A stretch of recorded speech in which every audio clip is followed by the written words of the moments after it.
C'est une fuite sans précédent. 5 médias internationaux, dont RFI, ont eu accès à des milliers de documents confidentiels des Nations Unies. L'enquête des Congo Files révèle de nouveaux éléments sur l'assassinat des 2 experts de l'ONU en RDC. Souvenez-vous, en mars 2017, Zaïda Catalan et Michael Sharp ont été assassinés. Ils enquêtaient ensemble sur les crimes commis au Kasaï central.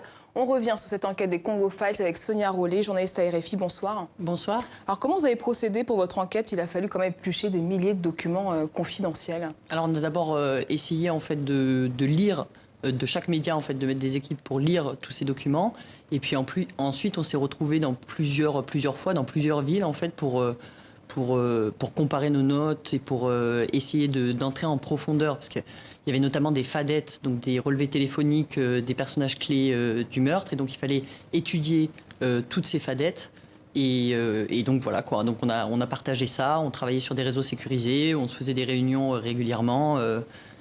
Et puis on s'est autorisé chacun à le sortir sous son format. Donc il y a un documentaire en Suède qui existe aussi en anglais, qui a été sorti par la télé suédoise.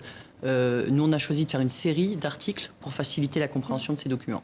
Et pourquoi le travail d'enquête de l'ONU n'a pas été remis au Conseil de sécurité? C'est ça l'enjeu un petit peu de votre enquête? Oui, la grosse surprise qu'on a eue à travers cette enquête et à travers ces documents, c'est de découvrir que plusieurs équipes d'enquêteurs, et notamment la police des Nations Unies, avaient découvert des éléments qui tendaient à montrer que des agents de l'État s'étaient activés pour en fait organiser la mission des experts, leur avaient menti pour les emmener à l'endroit où finalement ils seront tués.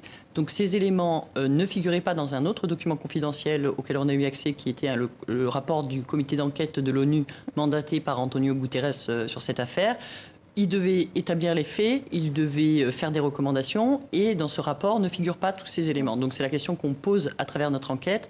Pourquoi est-ce que le secrétaire général de l'ONU, Antonio Guterres, a décidé d'écarter ces éléments et pas de les confier au Conseil de sécurité? Donc en fait, ça montre que l'ONU ne parle pas d'une même voix, en tout cas sur ce dossier. Pourquoi ces divergences entre le travail de terrain et le siège? Je pense qu'en fait, ce meurtre a beaucoup frappé, touché, et notamment le personnel de la MONUSCO, de la mission des Nations Unies là-bas. Et que quand ça s'est passé, la police des Nations Unies ou d'autres enquêteurs ont vraiment cherché à faire émerger la vérité. Donc ça a été des initiatives beaucoup personnelles ou de divisions particulières en fait, au sein de la mission des Nations Unies au Congo. Et au siège, on a plus le rapport avec les États. Donc c'est plus de la diplomatie de couloir. Et on observe un certain pragmatisme et réel politique, en fait. C'est la réelle politique. Et selon votre enquête aussi, les autorités congolaises collaborent peu, voire même entravent l'investigation. Comment et pourquoi? C'est ce que racontent les enquêteurs. C'est-à-dire qu'on a des centaines de pages de documents où des enquêteurs de l'ONU disent qu'on leur a menti, qu'on a essayé de les aiguiller sur une fausse piste, donnent des exemples précis, puisqu'ils racontent ça au quotidien. Et c'est vrai que chaque équipe en fait, d'enquête qui est venue sur place raconte ses entraves et de différents acteurs, donc l'appareil sécuritaire notamment, ou parfois même la justice militaire congolaise.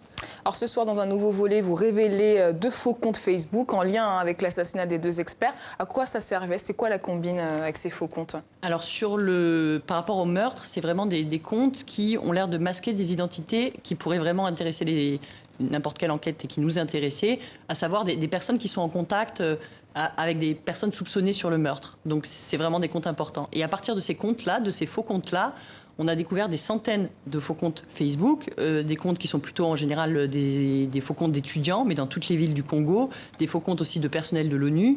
Et dans d'autres pays, ce qu'on observe, c'est que souvent ces faux comptes qu'on appelle des avatars servent à surveiller en fait des personnes clés, comme ça peut être les activistes ou sur certaines situations. On voit beaucoup ça en Israël ou dans d'autres pays qui sont assez forts sur tout ce qui est contrôle, surveillance à l'international et des réseaux sociaux, etc.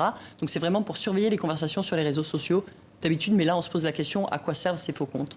Et depuis, y a-t-il eu des réactions de l'ONU ou de Kinshasa depuis votre enquête, la publication de votre enquête? L'auditeur militaire notamment, donc le numéro 1 du parquet militaire a réagi sur notre antenne, sur RFI, pour dire qu'il était prêt à recevoir toutes les informations, que lui il essayait de faire avancer le dossier, qu'il y avait peut-être eu des retards par le passé, mais que lui essayait vraiment. Le gouvernement a aussi dit que il n'était pas effrayé par ces révélations. Et du côté des Nations Unies, il y a surtout d'anciens hauts diplomates onusiens, comme le prince Zayed, l'ancien haut-commissaire aux droits de l'homme, qui était haut-commissaire pendant le meurtre, et qui a vraiment, qui s'est scandalisé en fait par rapport au fait que toutes ces informations ait été écarté en fait du rapport du comité d'enquête de l'ONU et que le secrétaire général ait osé cacher des informations au Conseil de sécurité. Sonia Rollet-Jean-Esta, RFI, vous avez mené l'enquête avec 4 autres médias internationaux. Merci beaucoup d'être venu sur le plateau. L'enquête des Congo Files est à retrouver en accès libre sur votre site internet.